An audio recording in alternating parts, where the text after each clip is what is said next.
नमस्ते दोस्तों, आशा है आप सब स्वस्थ और बहुत अच्छे होंगे। इस वीडियो में हम कुछ नया सीखेंगे।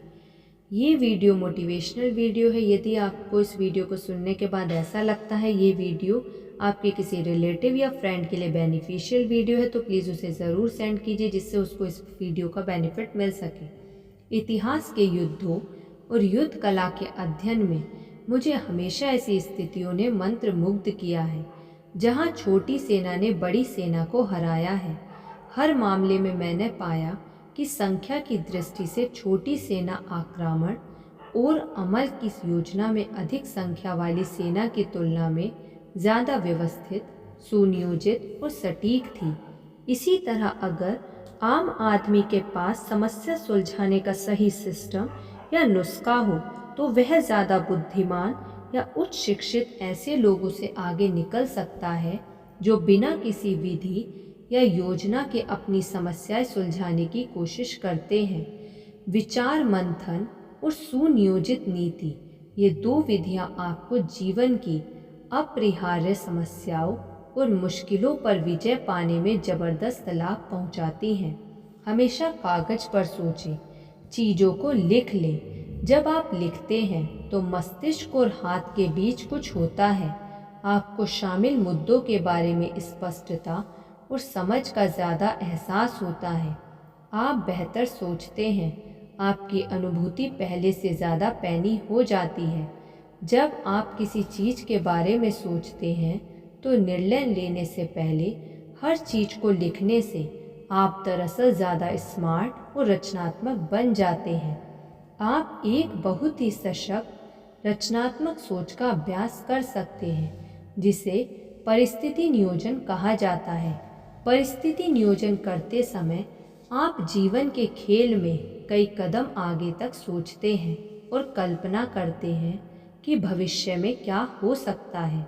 हालांकि भविष्य काफ़ी हद तक अनजाना और अनिश्चित होता है, लेकिन आज की निश्चित प्रवृत्तियां भविष्य में भी जारी रहेंगी। अगर व्यवधान ना डाला जाए तो आपके आसपास हो रही कुछ घटनाएं इन प्रवृत्तियों को प्रभावित करेंगी। वैसे अप्रत्याशित घटनाएं भी हो सकती हैं, जिनकी वजह से आपको अपनी योजनाएं बदलने की ज़रूरत होगी। परिस्थिति नियोजन में आप खुद से दो सवाल पूछते हैं। पहला, आगे के महीनों या सालों में वे तीन सबसे बुरी चीज़ कौन सी हैं जिनका मेरे बिजनेस या व्यक्तिगत जीवन पर नकारात्मक असर हो सकता है। उन्हें लिख लें। पूरी निर्ममता से ईमानदार रहें। सर्वश्रेष्ठ की इच्छा या आशा ना करें। मिसाल के तौर पर कल्पना करें कि आपके सबसे अच्छे ग्राहक का बिजनेस बर्बाद हो जाएगा या वह आपसे खरीदे गए प्रोडक्ट्स या सेवाओं के लिए भुगतान करने में असमर्थ हो जाएगा। तब आप क्या करेंगे? आपकी प्रतिक्रिया क्या होगी? आप इस बुरी आशंका से अपनी रक्षा करने के लिए क्या कदम उठा सकते हैं? इसके बाद खुद से पूछें, वे तीन सबसे अच्छी चीज़ें कौन सी हैं जो आने वाले महीनों और वर्षों में हो सकती हैं। इन दोनों सवालों के जवाब मिलने पर आप किसी भी घटना के लिए खुद को तैयार करने हेतु विचार मंथन कर सकते हैं। अगर किसी विपत्ति की आशंका है तो खुद से पूछें, हम इस विपत्ति से अपनी रक्षा कैसे कर सकते हैं? फिर इस सवाल के 20 जवाब तैयार करें। अगर यह कोई संभावित अवसर है तो खुद से पूछें, हम इस अवसर के होने की संभावना को कैसे बढ़ा सकते हैं या इस अवसर का लाभ आज कैसे उठा सकते हैं। इस सवाल के भी 20 जवाब लिख लें।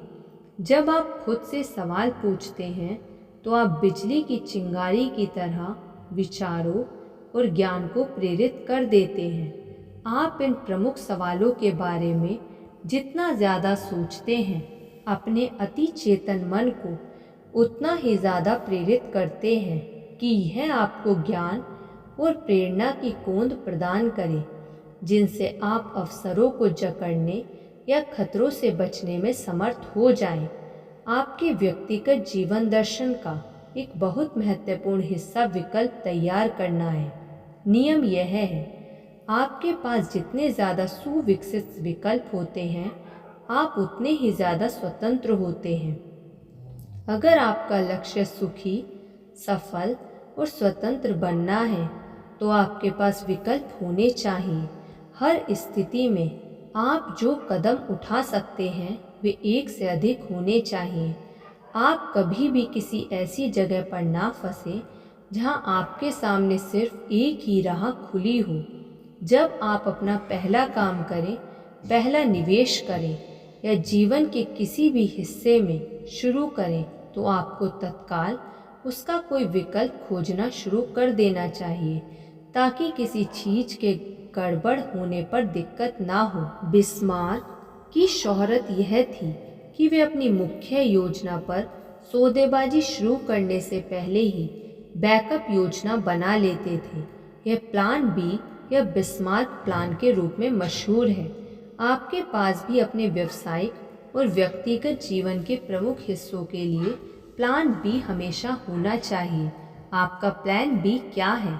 अगर आपकी वर्तमान नौकरी, करियर या कार्य की दिशा में बाधा आए, तो आपका बैकअप प्लान क्या है? अगर आपके वर्तमान निवेश कारगर ना हो या आपकी सर्वश्रेष्ठ ढंग से बनाई गई योजनाएं काम ना करें, तो आपका बैकअप प्लान क्या है? आपका विकल्प क्या है? आप क्या करेंगे अगर आप कल सड़क पर आ जाएं या आपको दोबारा शुरू करना पड़े? आपके पास जितने ज़्यादा विकल्प होते हैं, उतनी ही ज़्यादा मानसिक स्वतंत्रता होती है। किसी भी स्थिति में आप जितने ज़्यादा विकल्प सोचते और विकसित करते हैं, आपके पास उतनी ही ज़्यादा शक्ति होती है। आप जिस योजना पर काम कर रहे हैं, उसके असफल होने पर जितनी ज़्यादा वैकल्पिक योजनाएं होती हैं, आपके पास उतनी ही ज़्यादा आत्मविश्वास होता है। इसलिए ज़िंदगी में आप एक महत्वपूर्ण चीज़ कर सकते हैं कि अपनी कार्य की स्वतंत्रता के दायरे को बढ़ा लें। चाहे इस वक्त चीज़ें कितनी ही अच्छी हो रही हों, विकल्प तैयार करने की रचनात्मकता का लगातार इस्तेमाल करें। अपने बिजनेस और करियर में आपका अंतिम लक्ष्य यथासंभव ज़्यादा से ज़्यादा पैसा कमाना और आर्थिक स्वतंत्रता हासिल करना है। हमारे समाज में सारी उन्नति, सारी आर्थिक सफलता किसी न किसी तरह मूल्य जोड़ने से मिलती है। जब आप मूल्य जोड़ते हैं, तो आप बढ़ी हुई आमदनी, लाभ या डिविडेंड के रूप में खुद उस मूल्य का थोड़ा हिस्सा पा लेते हैं। यह बाजार के अर्थशास्त्र का बुनियादी नियम है और ज़्यादातर मूलभूत आर्थिक नियमों की तरह हमारे वर्तमान समाज में काम कर रहे अधिकांश लोग इसे या तो जानते नहीं या फिर गलत समझ लेते हैं। अपने विचार मंथन अभ्यास में आप एक सवाल यह पूछ सकते हैं, मैं आज अपने ग्राहकों के लिए अपना मूल्य बढ़ाने के खातिर क्या कर सकता हूँ? धन्यवाद। ऐसी और वीडियो सुनने के लिए आप इस चैनल को सब्सक्राइब कर लीजिए और इस वीडियो को लाइक कर दीजिए। धन्यवाद।